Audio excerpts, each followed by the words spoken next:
请听韩语节目 간추린 뉴스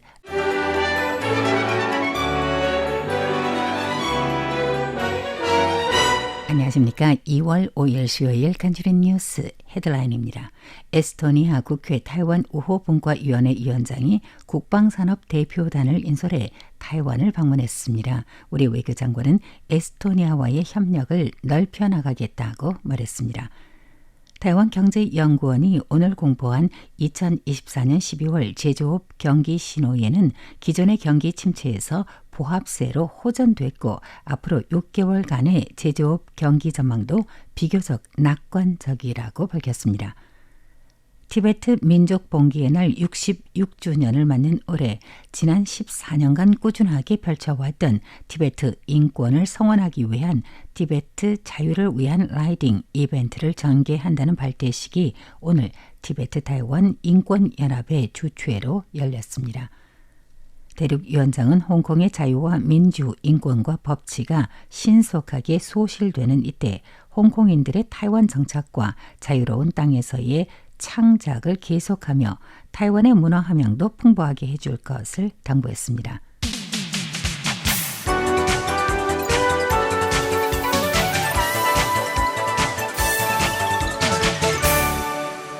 간추린 뉴스입니다. 중화민국 외교장관 린자롱은 어제 에스토니아 국회 타이완 우호분과위원회 크리스토 엔 베가 위원장과의 회동에서 에스토니아와 타이완 모두 권위주의 통치 시기를 경험하였기에 더욱이 지금의 자유민주가 얼마나 소중한지를 알고 있다고 말했습니다. 린 외교장관은 이날 크리스토 엔 베가 위원장이 인솔한 국방산업 대표단에게 만찬을 베풀 때 이상과 같이 말하면서 아울러 지금 권위주의 체제의 확장을 우려했습니다.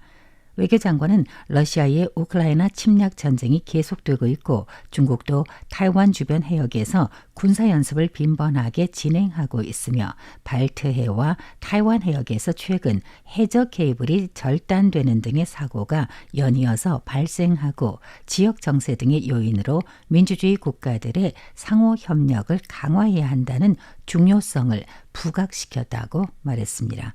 린 외교장관은 작년 11월 자신은 타이완의 무인기 산업 대표단을 인솔해 리투아니아를 방문할 때 이념이 가까운 국가들이 함께 민주주의 공급망을 편성해야 한다는 결심을 행동으로 보여주었다며 이번엔 에스토니아의 국방산업 대표단이 타이완을 방문해 쌍방의 잠재적인 협력 영역을 발굴하고 발전시킬 수 있다는데 낙관한다고 밝혔습니다. 외교부 대변인 샤오광웨이는 린자롱 외교장관의 말을 인용한 발표에서 우리나라는 이념이 가까운 민주주의 파트너와 공동으로 권위주의 체제가 기존의 규칙을 기반으로 한 국제 질서에 도전하는 것에 맞서고 같은 이념을 공유하는 국가들과 함께 민주주의 공급 사슬을 구축하기를 희망한다고 전했습니다. 크리스토 엔베가 위원장은 타이완과 에스토니아는 매일 대규모 가짜 정보의 공격을 받고 있고 양국 모두 해저 케이블 절단 사건이 최근에 잇따라 발생하고 있는 등을 감안해 민주주의 진영은 더 단결해 각종 위협과 도전에 대응해 나가야 한다고 말했습니다. 타이완 경제연구원이 오늘 공포한 2024년 12월 제조업 경기 신호에 따르면 기존의 경기 침체를 뜻하는 황남 등에서 보합세를 의미하는 녹색 등으로 호전됐습니다. 이러한 호조의 원인에 대해서 타이완 경제연구원은 미국의 연말 소비와 재고품 보충 수요가 높아지고 서비스업이 지속적으로 활력을 유지해 미국은 다시금 타이완의 제1대 수출 상대국에 올랐고 이에 더해서 아세안 협정 국가에 대한 수출도 역대 월별 최고 기록을 경신하며 수출과 생산지수 연 증가율이 지속적으로 증가하고 집적 회로, 정보, 통신 제품의 수입과 반도체 설비 구매가 대폭 성장하는 등에 힘입어서 2024년 12월 제조업 경기 신호는 전월인 11월에 12.10포인트에서 2.77포인트가 증가한 14.87포인트로 올라서며 경기 신호는 침체를 의미하는 황남 등에서 보합세의 초록색 등으로 돌아섰다고 설명했습니다. 또한 앞으로의 제조업 경기 예측에 있어서 부연구원 슈비슈는 앞으로 6개월 제조업에 대한 경기에 비교적 낙관하는 업자들이 많았지만 아직은 더 관찰할 여지가 있다고 답했습니다. 또한 도널드 트럼프 행정부의 관세 정책으로 인해 인플레이션 압력은 더 상승할 가능성이 있고 중국의 스타트업 딥시크의 부상이 타이완 제조업에 어떠한 영향을 가할 것인지를 예의주시할 여지가 있다고 덧붙였습니다. 올해 3월 10일 티베트 민족 봉기의 날 66주년을 맞습니다. 그동안 꾸준하게 펼쳐왔던 티베트 인권을 성원하기 위한 티베트 자유를 위한 라이딩 이벤트가 오늘 티베트 타이완 인권연합, 홍콩 아웃랜더스 등 여러 시민단체들이 이 법원 밖에서 티베트 인권과 문화 및 자결권에 깊은 관심을 표하고 이에 지지한다는 발표를 시작으로 전개됐습니다. 올해 이벤트에는 티베트 청년회의 곰포 돈롭 의장이 인도에서 건너와 동참하였는데 그는 티베트는 지난 수십 년 동안 지속적으로 중국 정부의 압박을 받고 있고 티베트인은 부득이 해외로 망명을 하고 있지만 티베트인은 단 한순간도 자유와 인권 추구를 포기한 적이 없다고 밝혔습니다. 티베트 타이완 인권연합이 주최하는 티베트 자유를 위한 라이딩 활동은 타이완에서 15년째 펼쳐지고 있습니다.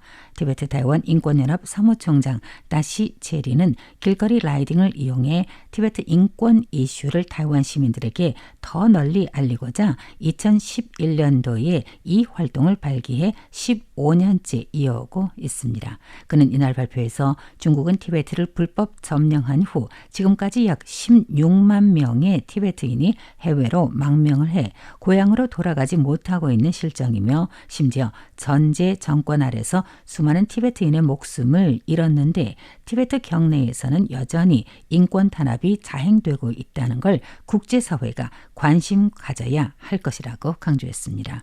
한편 티베트 청년회의는 국제상의 티베트 망명단체 중에서 가장 오래되고 규모도 가장 큰 비정부 기구이며 올해는 타이완에서 성원하는 이벤트에 곰포 돈롭 의장이 직접 참석했습니다. 티베트는 1951년 중공의 침범으로 티베트 종교와 문화, 전통 등이 파괴됐고 1959년 3월 10일 티베트 라사에서 만인 시위를 선두로 전체 티베트 경내로 번지며 중공 군대의 유혈 진압으로 수많은 사상자가 발생했고 14세 달라이라마는 부득이 인도로 망명해 지금 인도 달람살라의 티베트 망명 정부를 성립하게 된 것입니다. 타이완의 양안사무주무기관 행정원 대륙위원회 조최정 위원장은 어제 홍콩의 자유와 민주, 인권과 법치는 신속하게 소실되는 중이라 수많은 홍콩의 예술가와 문학가 등 문화 분야 종사자들은 타이완을 선택하고 자유로운 이 땅에서 그들의 창작 공간을 다시 되찾았고 타이완도 그들로 인해서 더 풍부한 문화의 함양을 더할 수 있게 됐다고 말했습니다. 초 위원장은 어제 오후 타이페이 국제도서전을 방문해 진한 홍콩 특징의 독서 풍조를 타이완에서 만남 테마관을 방문해 이상과 같이 밝혔습니다. 위원장은 앞으로도 타이완과 홍콩 간에 더 많은 문화적 교류가 이루어질 수 있기를 바라며 타이페이 체류 홍콩인들에게 필요한 도움을 지원하여 그들이 타이완에서 안전하고 행복하게 생활하며 일할 수 있고 더 많은 작품을 창작하고 문화적인 성과를 일궈내어서 타이완의 함양을 더 풍부하게 만들어주기를 바라며 아울러 더 많은 홍콩인들이 타이완으로 이민해 정착하기를 희망한다고 덧붙였습니다. 한편 매년 음력설을 전후해 열리는 타이페이 국제도서전은 올해 2월 4일부터 9일까지 엿새간 타이페이 세계무역센터 1관에서 거행됩니다. 이상으로 간추린 뉴스 마칩니다. 진행의 백점입니다.